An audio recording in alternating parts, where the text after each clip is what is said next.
akala natin salita lang naman, isang biro lang, isang nasabi lang.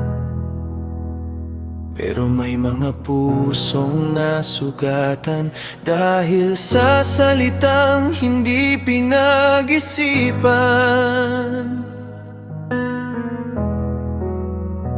Isang hindi mo kaya, isang wala kang halaga, mga salitang naiwan sa puso, at matagal bago gumaling muli ito. Kaya turuan mo ako, Panginoon, bantayan ang bawat salita, dahil ang bibig na iyong hinipo ay dapat maging pagpapala. Gawin mo ang dila ko na daluyan ng pag-ibig mo, hindi apoy nasisira, kundi ilaw sa gitna ng dilim. Gawin mo ang puso ko na magsalita ng biyaya mo. Buhay ang aking ibibigay, pag-asa ang aking ihahayag. Ang parehong bibig na umaawit sa iyo ay wag sanang manakit ng kapwa ko. Ang labi na nagsasabing mahal kita ay punuin mo ng awa at pagpapala.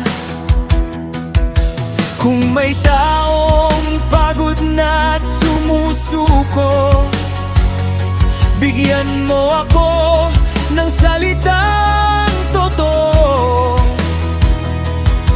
para sabihin na siya'y mahalaga at may plano ka sa kanyang buhay pa. Bago ako magsalita, hayaan mong ikaw ang manguna. Ang katotohanan ng pag-ibig ang lumabas sa aking bibig. Gawin mo ang dila ko na daluyan ng pag-ibig mo, hindi apoy nasisira, kundi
pag-ibig. Hindi ako magsasalita ng galit. Ang aking bibig ay para sa iyo. Ang aking boses ay para sa kaharian mo. Gawin mo ang dila ko na daluyan ng kabutihan mo. Sa mundong puno ng galit, hayaan mong pag-ibig mo ang marinig.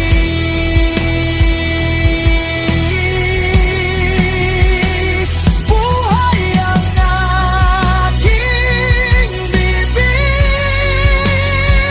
pag-asa ang aking ihahatid. Jesus, gamitin mo ako para magbigay buhay